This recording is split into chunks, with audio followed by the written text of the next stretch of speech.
There's nobody more racist than the woke white person. Everybody knows that.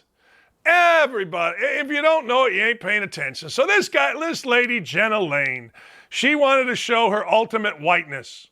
In one of the few games this season where two black head coaches will face each other, Bucks coach downplayed the significance of facing Mike Tomlin this week. I don't think it's a big deal. Go get him, Jenna Lane.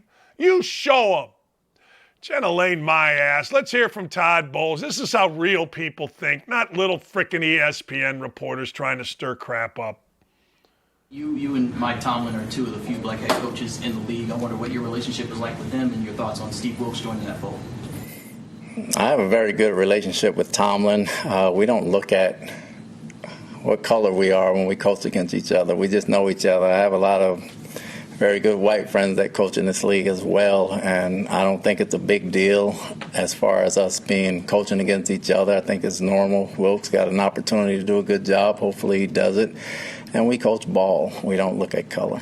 But you also understand that representation matters too, right? And that when young aspiring coaches or even football players, they see you guys, they see someone that looks like them, maybe grew up like them, that has to mean something. Well, when you say you see you guys and look like them and grow up like them, means that we're oddballs to begin with. And I think the minute you guys stop making a big deal about it, everybody else will as well. Man, is that good? That is so good. I'm guessing Jenna Lane probably just did what was required. She thought she was being, I'm going to be the white Kaepernick. Well, it had to be asked, I'm sure Jenna Lane is saying. Yeah, okay. Jenna Lane is so gutsy. She's so gutsy, she turned the comments off on her little tweets. Media is ridiculous. Media is absolutely ridiculous. That's why I always say, if you haven't been in a locker room as a coach or a player, you just don't know. You make things up like this. There is nowhere, and I mean nowhere in the world, where you get meritocracy more than in sports. Nowhere. Sports and money. I'm not talking about sports and jobs. No, I'm talking about sports and money.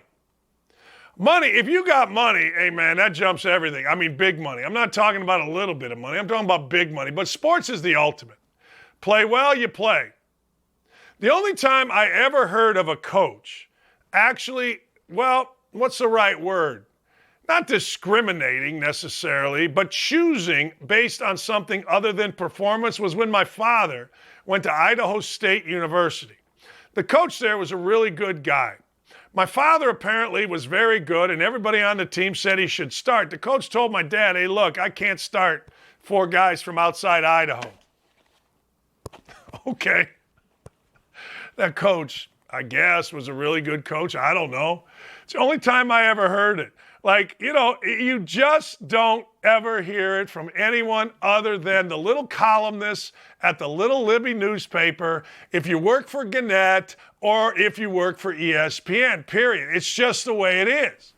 Because what would Jenna Lane or Greg Doyle or any of these people have to add to actual football discussion other than something stupid? In Doyle's case, we're going to talk about your dog, Jimmy Irsay. In this case, we're going to talk about race. Todd Bowles is absolutely right. Man, you get out there, you don't care if someone's black or white, Hispanic. I think the minute you guys stop making a big deal about it, everyone else will as well. The truth of the matter is he's right, but he's wrong. Nobody really cares. It's fodder.